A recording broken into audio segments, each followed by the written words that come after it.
नमस्कार दोस्तों, स्वागत है आपका बुक ज्ञान में। आज हम बात करने वाले हैं एक ऐसी किताब की जो आपकी सोचने का तरीका पूरी तरह बदल सकती है। इस किताब का नाम है clear thinking, the art and science of making better decisions, जिसे लिखा है शेन पेरिश ने। शेन पेरिश दुनिया के जाने माने लेखक, निवेशकों के सलाहकार और द नॉलेज प्रोजेक्ट के संस्थापक हैं। वर्षों तक उन्होंने यह समझने की कोशिश की कि आखिर सफल लोग दूसरों से बेहतर फैसले कैसे लेते हैं। इस किताब में उन्होंने वही आसान सिद्धांत बताए हैं जिनकी मदद से कोई भी इंसान ओवर थिंकिंग कम करके सही समय पर बेहतर निर्णय लेना सीख सकता है। अगर आपको लगता है कि आप छोटी छोटी बातों में बहुत ज़्यादा सोचते हैं, हर फैसले में कंफ्यूज हो जाते हैं या फिर सही समय पर एक्शन नहीं ले पाते, तो ये किताब आपके लिए है।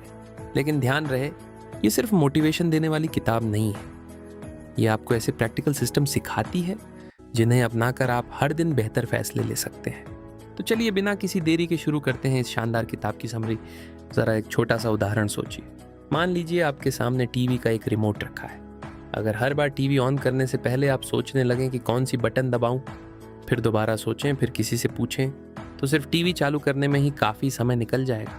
लेकिन अगर आपको पहले से पता हो कि लाल बटन दबानी है तो आप बिना सोचे टीवी ऑन कर देंगे। हमारी ज़िंदगी भी बिल्कुल ऐसी ही है।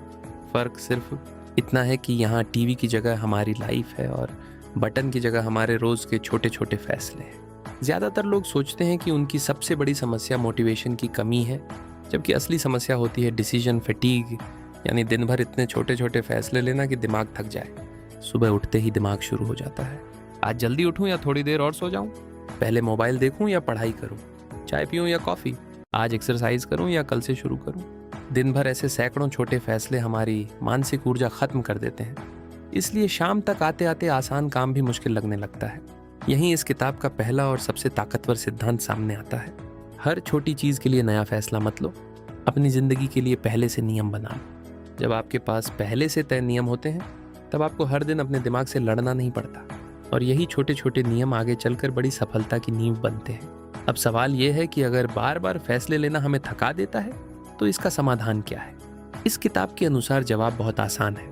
अपनी ज़िंदगी के महत्वपूर्ण कामों के लिए पहले से रूल्स बना लो। रूल यानी ऐसा फैसला जो सिर्फ एक बार लिया जाए लेकिन हर दिन उसका फ़ायदा मिले। मान लीजिए आपको रोज़ पढ़ाई करनी है।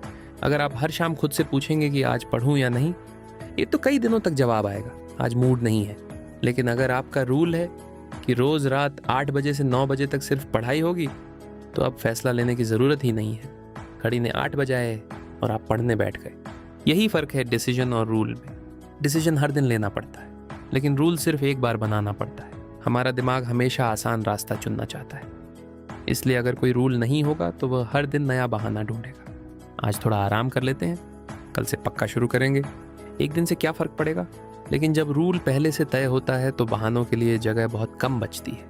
इसी वजह से सफल लोग अपनी ज़िंदगी के ज़रूरी हिस्सों को आदतों पर नहीं छोड़ते, बल्कि उन्हें रूल्स में बदल देते हैं। एक लड़का क्रिकेट सीखना चाहता था। कभी सुबह प्रैक्टिस करता, कभी शाम को, और कई बार बिल्कुल नहीं जाता।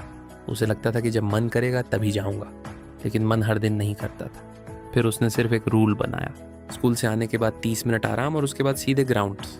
कुछ ही दिनों में उसे खुद को मोटिवेट करने की ज़रूरत नहीं पड़ी, क्योंकि अब वह फैसला नहीं ले रहा था, वह सिर्फ अपना रूल फॉलो कर रहा था। याद रखिए, मोटिवेशन आपको शुरुआत करा सकती है, लेकिन रूल्स आपको लगातार आगे बढ़ाते हैं। अब तक हमने सीखा कि छोटे छोटे रूल्स हमारी ज़िंदगी को आसान बनाते हैं, लेकिन एक सवाल अभी भी बाकी है। हर फैसला एक जैसा नहीं होता। कुछ फैसले ऐसे होते हैं जिन्हें तुरंत लेना चाहिए, जबकि कुछ फैसले ऐसे होते हैं जिनमें थोड़ा रुककर सोचना ही समझदारी होती है। यहीं इस किताब का अगला बड़ा सिद्धांत सामने आता है, एसएपी और एएलपी। एएसएपी यानी एज सून एज पॉसिबल। इसका मतलब है कि अगर कोई फैसला बाद में भी आसानी से बदला जा सकता है, तो उस पर ज़्यादा समय मत लगाइए। जल्दी फैसला लीजिए और आगे बढ़ जाइए। मान लीजिए आपको मोबाइल का वॉलपेपर बदलना है। अगर पसंद नहीं आया तो आप 5 सेकंड में दूसरा लगा सकते हैं। ऐसे छोटे फैसलों पर घंटों सोचने का कोई फ़ायदा नहीं है। इसी तरह अगर आपको कोई नई किताब पढ़नी है, कोई नया ऐप इस्तेमाल करना है या कोई नई स्किल शुरू करनी है, तो परफेक्ट समय का इंतज़ार मत कीजिए, शुरुआत कर दीजिए, क्योंकि छोटी गलतियाँ जल्दी सुधारी जा सकती हैं। अब बात करते हैं एलअप यानी एज लेट एज पॉसिबल की। इसका मतलब आलस करना नहीं है। इसका मतलब है कि जिन फैसलों का असर आपकी ज़िंदगी पर लंबे समय तक रहेगा, उन्हें पूरी जानकारी मिलने के बाद ही लेना चाहिए। जैसे करियर चुनना, नई नौकरी स्वीकार करना या किसी दूसरे शहर में शिफ्ट होना। ऐसे फैसलों में जल्दबाजी नहीं बल्कि समझदारी ज़रूरी होती है। दुर्भाग्य से ज़्यादातर लोग इसका उल्टा करते हैं। वे छोटी छोटी बातों पर घंटों सोचते रहते हैं, लेकिन बड़े फैसले जल्दबाजी में ले लेते हैं। याद रखिए, जहाँ गलती को आसानी से सुधारा जा सकता है वहाँ जल्दी एक्शन लें, और जहाँ गलती का असर सालों तक रहने वाला हो वहाँ पहले जानकारी जुटाएं, फिर फैसला लें। यही तरीका आपकी डिसीजन मेकिंग को पहले से कहीं बेहतर बना देगा। अब तक हमने सीखा कि छोटे फैसलों के लिए रूल्स बनाना ज़रूरी है और बड़े फैसलों के लिए सही समय तक इंतज़ार करना चाहिए। लेकिन अब सबसे बड़ा सवाल आता है, अगर हमें सही काम पता है फिर भी हम उसे कर क्यों नहीं पाते? ज़्यादातर लोग इसका जवाब देते हैं, मेरी विल पावर कमज़ोर है। लेकिन इस किताब के अनुसार समस्या विल पावर की नहीं होती। समस्या होती है एनवायरनमेंट, यानी आपके आसपास का माहौल। ज़रा सोचिए, अगर आपके सामने टेबल पर गर्मा गर्म समोसा रखा हो और कोई कहे कि इसे मत खाना, तो आपका ध्यान बार बार उसी पर जाएगा। लेकिन अगर वही समोसा कमरे में है ही नहीं, तो आपको उससे लड़ने की ज़रूरत भी नहीं पड़ेगी। यही है पोजीशनिंग की ताकत, मतलब खुद को ऐसी जगह रखना जहाँ सही काम आसान हो जाए और गलत काम मुश्किल। मान लीजिए आप पढ़ने बैठे हैं, लेकिन आपके सामने मोबाइल, टीवी का रिमोट और गेमिंग कंट्रोलर भी रखा है। अब आपका दिमाग हर मिनट किसी नई चीज़ की तरफ भागेगा। लेकिन अगर स्टडी टेबल पर सिर्फ किताब, कॉपी और पेन रखा हो, तो पढ़ाई शुरू करना पहले से कहीं आसान हो जाएगा। यही कारण है कि सफल लोग सिर्फ खुद को बदलने की कोशिश नहीं करते, वे अपने आसपास का माहौल भी बदल देते हैं। अगर आपको ज़्यादा पानी पीना है तो पानी की बोतल हमेशा अपने पास रखिए। अगर रोज़ किताब पढ़नी है तो किताब ऐसी जगह रखिए जहां आपकी नज़र बार बार पड़े। अगर सुबह जल्दी दौड़ने जाना है तो रात में ही अपने जूते दरवाजे के पास रख दीजिए। ये छोटे छोटे बदलाव आपकी आदतों को बदलना आसान बना देते हैं। याद रखिए, हमेशा मजबूत इंसान नहीं जीतता, कई बार सही सिस्टम जीत जाता है। अगर सही काम शुरू करना आसान होगा तो आप खराब मूड में भी उसे कर पाएंगे, लेकिन अगर शुरुआत ही मुश्किल होगी तो दिमाग बहाना ढूंढ लेगा। इसलिए सिर्फ अपने ऊपर भरोसा मत कीजिए, अपने एनवायरनमेंट को भी अपने गोल के हिसाब से डिज़ाइन कीजिए। यही छोटे बदलाव लंबे समय में बड़े परिणाम लेकर आते हैं।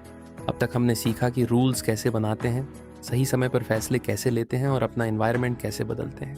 लेकिन इस किताब की सबसे महत्वपूर्ण सीख अभी बाकी है। हर सिचुएशन में तुरंत रिएक्ट मत कीजिए, पहले थोड़ा रुकिए, सोचिए। कभी किसी ने आपको ऐसी बात कह दी जो आपको बिल्कुल अच्छी नहीं लगी, उस समय गुस्सा तुरंत आ गया और आपने बिना सोचे जवाब दे दिया। लेकिन कुछ देर बाद लगा, काश मैं थोड़ा रुक जाता। यही हमारी सबसे बड़ी गलती होती है। हमारा पहला रिएक्शन अक्सर इमोशन से आता है, जबकि सही डिसीजन समझदारी से आता है। इसलिए लेखक कहते हैं, किसी भी मुश्किल सिचुएशन में सिर्फ 3 सेकंड रुक जाइए, एक गहरी सांस लीजिए और खुद से पूछिए, क्या मुझे पूरी बात पता है? यही छोटा सा पॉज कई बड़ी गलतियों से बचा सकता है। कई बार सामने वाला हमें इग्नोर नहीं कर रहा होता, कई बार उसे हमारी बात सुनाई ही नहीं देती। कई बार कोई हमारी आलोचना हमें नीचा दिखाने के लिए नहीं बल्कि हमें बेहतर बनाने के लिए करता है। लेकिन अगर हम तुरंत रिएक्ट कर देते हैं तो बाद में पछताना पड़ता है। यहीं एक और बड़ी रुकावट आती है। ईगो हमें सच्चाई देखने नहीं देती। हमें लगता है कि हमेशा हमारी ही बात सही होनी चाहिए। अगर कोई हमारी गलती बता दे तो हम सीखने की जगह बहस करने लगते हैं। लेकिन याद रखिए, जिंदगी में हमेशा सही दिखना ज़रूरी नहीं है, सही बनना ज़रूरी है। अगर किसी का आइडिया आपसे बेहतर है तो उसे अपनाने में शर्म नहीं होनी चाहिए। अगर आपसे गलती हुई है तो उसे मान लेना हार नहीं बल्कि सीखने की शुरुआत है। यही सोच आपको बाकी लोगों से अलग बनाती है। दोस्तों, क्लियर थिंकिंग हमें यही सिखाती है कि बेहतर जीवन के लिए हमें जीनियस बनने की ज़रूरत नहीं है।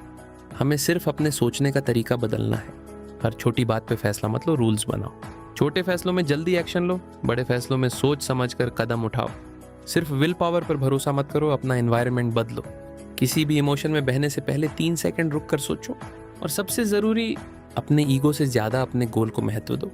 अगर आप इन 5 बातों को अपनी ज़िंदगी में लागू कर लेते हैं तो धीरे धीरे आपकी ओवर थिंकिंग कम होगी, आपके फैसले बेहतर होंगे और आपकी ज़िंदगी पहले से कहीं ज़्यादा आसान और स्पष्ट महसूस होगी। अगर आपको इस किताब की समरी पसंद आई हो तो वीडियो को लाइक करें, चैनल बुक ज्ञान को सब्सक्राइब करें और ऐसी ही बेहतरीन बुक समरीज़ के लिए हमारे साथ जुड़े रहें। मिलते हैं अगली शानदार किताब की समरी में। तब तक पढ़ते रहिए, सीखते रहिए और अपनी सोच को बेहतर बनाते रहिए। धन्यवाद।